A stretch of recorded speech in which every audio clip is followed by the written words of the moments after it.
The low, persistent beep of the heart monitor was the soundtrack to Clara's life. For 12 hours, 3 nights a week, she moved through the hushed, fluorescent-lit corridors of the ICU at Pennsylvania Hospital, a ghost in blue scrubs.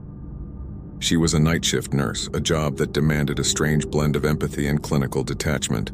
She was an anchor for families adrift in a sea of medical jargon, and a calm, methodical presence in the face of life's chaotic, messy endings.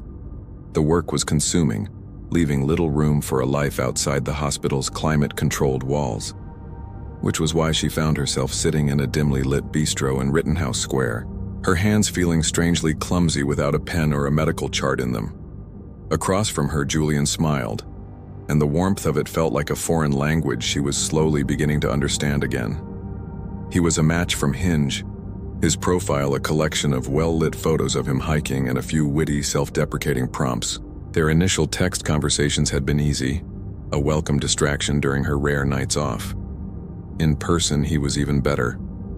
He was an architect, and he spoke about buildings with a quiet passion that was infectious. He was handsome, with kind eyes and a laugh that made her want to laugh with him. For the first time in a long time, Clara felt the tightly coiled knot of professional tension in her shoulders begin to unwind. "It's just refreshing," he was saying, swirling the red wine in his glass. "To meet someone who does something so real. You were literally saving lives while I am arguing about the proper placement of a load-bearing wall." Clara smiled, a genuine, unforced smile. "It's not usually that dramatic. A lot of it is paperwork and making sure people are comfortable." "Still," he insisted, his gaze direct and sincere, "it's important. I can't imagine the stress." He leaned forward slightly, his voice dropping. "You must have incredible focus, the ability to just shut out the noise and see what needs to be done." She felt a blush creep up her neck. He wasn't just complimenting her, he was seeing her, the part of her she took the most pride in. The conversation flowed easily after that, touching on travel, books, the shared misery of Philadelphia's public transit system. He was an incredible listener, remembering small details she had mentioned in their texts and bringing them back into the conversation. It was as they were waiting for the bill that the first, tiny, dissonant note was struck. "I almost brought you something, actually," he said, a playful glint in his eye. "Oh?" Clara asked, intrigued. "What's that?" "Dahlias," he said, his smile widening. "The dark red kind. I saw a flower stand on the way here and remembered they were your favorite. But I figured showing up to a first date with a bouquet might be a bit much." He laughed, and Clara laughed with him, but her mind was snagged. A cold, sharp snag. Dahlias. The dark red kind. They were her favorite. Her mother had grown them in the small garden of her childhood home. It was a detail she cherished, a piece of her personal history, and it was a detail she was absolutely, 100% certain she had never mentioned to him. It wasn't on her Hinge profile. It hadn't come up in their chats. It was a piece of information he had no possible way of knowing. She must have hesitated for a fraction of a second too long because his smile faltered slightly. "Is everything okay?"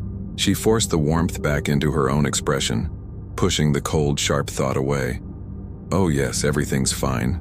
That's just very thoughtful of you." It had to be a coincidence, a lucky guess, a bizarre, statistically improbable, but ultimately harmless coincidence. He paid the bill and they walked out into the cool October night. He walked her to the corner of her street, the conversation returning to its easy, comfortable rhythm.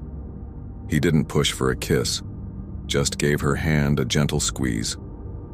"I had a really wonderful time tonight, Clara," he said, his kind eyes searching hers. "Me too," she said, and she meant it. Mostly. As she walked the last block to her apartment, she couldn't shake the image of a dark red dahlia, a flower that had in an instant transformed from a symbol of comfort into a question mark. She dismissed it as the paranoia of an exhausted mind. But as she unlocked her door, she had the distinct and unnerving feeling that the man she had just met didn't just know what was on her dating profile. He knew what was in her memories. Clara tried to bury the unease under a mountain of logic.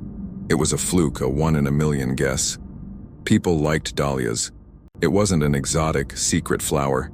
She was overthinking it, her sleep-deprived brain, accustomed to looking for pathologies and anomalies, creating a problem where none existed. She texted him a simple, "Had a great time tonight," and was relieved when his reply was an immediate, equally cheerful message asking her out again for the following week. The date had been on a Thursday. Her next shift started Friday night. She walked into the ICU, the familiar rhythm of the unit, a welcome antidote to the formless anxiety that had taken root in her mind. The beeping monitors, the hushed voices of the night staff, the sterile, controlled environment. This was a world she understood. She was taking over from a day shift nurse named Brenda, a warm, matronly woman who was explaining the status of the patient in room 3. "He's stable, post-op from a colectomy. Vitals have been good all day. His son has been sitting with him. A real nice young man. An architect, I think he said." Clara nodded, her mind already absorbing the patient's chart data. Then Brenda's last words snagged her attention. "An architect?" "Yeah," Brenda said, gathering her things. "Brought his dad some flowers. Dark red ones. Dahlias, I think. Real pretty." She smiled. "All right, he's all yours. Have a good shift." Brenda left. Clara stood frozen in the hallway, the world tilting slightly on its axis. The air in her lungs felt thin and cold. It wasn't a coincidence. It wasn't a lucky guess. Julian. His father was her patient. He had been here, in her hospital, on her floor, just hours before their date. The calculated sincerity of his compliments, his admiration for her work, all of it was a lie.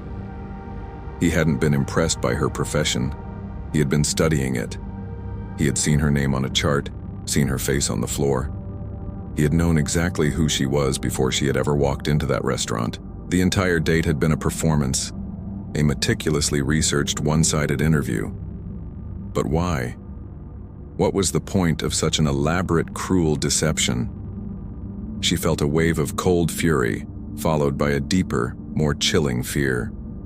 She looked down the long, quiet corridor of the ICU. Julian had been here. He had walked these floors, seen the layout, seen the staff. This sterile, secure world was no longer a fortress. He had the blueprint. Her hand trembled as she pulled out her phone. She opened her Hinge app, her finger hovering over his profile. Unmatch, block, erase him. It was the logical, sensible thing to do. But something stopped her, a morbid, terrifying curiosity. The game was already in motion. To simply walk off the board felt less like an act of self-preservation and more like an admission of defeat. She needed to understand the rules. She did nothing. She put the phone away and walked into room 3, her professional mask sliding firmly into place. The patient, an elderly man with a peaceful, sleeping face, lay in the bed. In the corner of the room on a small table was a vase filled with a bouquet of stunning deep red dahlias. They were the exact shade of the ones her mother used to grow, and they felt like a threat. A beautiful, silent, floral threat that had followed her from her memories, into her personal life, and now into the very heart of her professional world. The rest of the shift was a torturous exercise in compartmentalization. Clara went through the motions with a practiced, robotic calm, her mind a maelstrom of fear and suspicion. Every time she entered room 3 to check the patient's vitals, the sweet, cloying scent of the dahlias seemed to fill her lungs, a constant, fragrant reminder of Julian's deception. The sleeping old man, her patient, had been transformed into an unwitting accomplice, a Trojan horse brought inside her walls. She scoured the patient's chart, looking for Julian's name. There it was, Julian Bishop, listed as the primary contact. His phone number was right there, the same number that was in her own phone, the one that had texted her about their second date. The casual intimacy of their text exchange now felt grotesque, a calculated violation. He knew her work schedule. He would know she was the nurse on duty tonight. Was he coming back? The thought made her skin crawl. Every time the double doors to the ICU hissed open, she braced herself, expecting to see his kind, handsome, lying face. But he didn't appear. The next few days were a quiet, cold war. Julian texted her, his messages as charming and effortless as before. He asked about her week, made a joke about a building he was designing. It was a masterclass in gaslighting. He was acting as if the foundation of their connection wasn't a complete and utter fraud. Clara, caught in a web of fear and morbid curiosity, played along. Her replies were brief, non-committal, carefully scrubbed of any real information. She was a scientist observing a predator, trying to understand its behavior before it struck. Their second date was set for the following Wednesday, a walk along the Schuylkill River Trail. It was his suggestion: public, open, safe. But the idea of safety felt like a distant memory. The day before the date, she was at the hospital, finishing up her paperwork at the nurse's station. The unit was quiet, the lull before the storm of the evening shift change. She was writing a note in a patient's file when a small white box from the hospital nurse internal mail service was placed on the counter in front of her. It was addressed to her. Clara Sharma, RN, ICU. She stared at the box. It was a simple, plain white cardboard box about the size of a shoebox held shut with a rubber band. There was no sender's name. "A delivery for you," said the mail clerk, a young man with a perpetually bored expression, before he moved on with his trolley. Her first instinct was to not touch it, to leave it to call security. But she knew what that would entail. Questions, reports.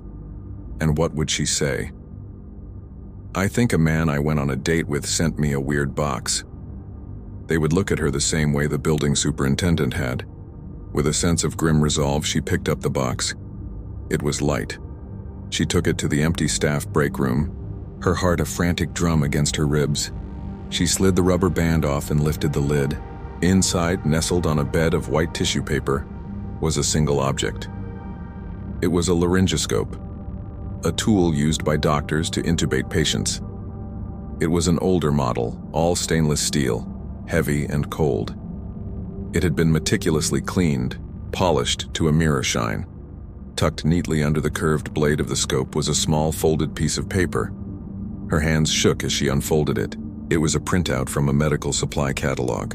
The page showed a picture and a description of the exact laryngoscope model that lay in the box, and beside the picture, someone had written a short, neat note in black ink. "I noticed you were using an older model. Thought you might like an upgrade.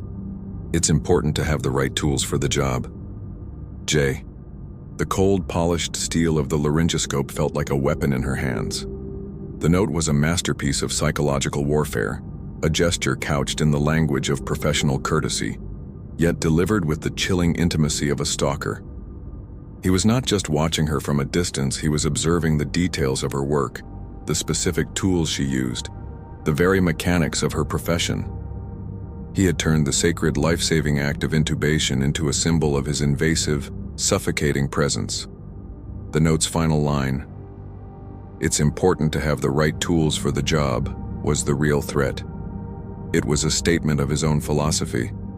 He was a man who planned, who researched, who acquired the right tools. He was an architect, after all. He designed systems, and she was his current project. The second date was now an impossibility, a terrifying appointment she had no intention of keeping. But simply ghosting him, disappearing, felt like an inadequate, cowardly response. It would leave him in control, the silent puppet master. She had to end this on her own terms. She needed to sever the connection, to let him know that the game was over, that she saw him for exactly what he was. She took the box back to the nurse's station. She found an empty internal mail envelope and a pen. She wrote a short, simple message on a hospital prescription pad, her handwriting sharp and clinical. Then she placed the note inside the white box with the laryngoscope, sealed it, and addressed it to Julian Bishop, visitor, CO patient Robert Bishop, room 3. She handed it to the charge nurse. "Can you make sure this gets to the patient's son on his next visit?" The nurse nodded, and the box disappeared into the hospital's internal mail system, a counter-move in a game played through the building's own arteries. Clara went home, her mind strangely calm. The fear was still there, a cold, hard knot in her stomach, but it was no longer paralyzing. It had been sharpened into a focused, defiant resolve. She did not know what would happen next, but she had sent her own message. The board was now set for the final move. She was asleep the next morning when the buzzing of her apartment's intercom jolted her awake. It was 10 a.m. Her heart seized. She crept to the small crackling speaker on the wall. "Yes," she said, her voice a dry whisper. A voice she knew, a voice of practiced, easy charm, came through the static.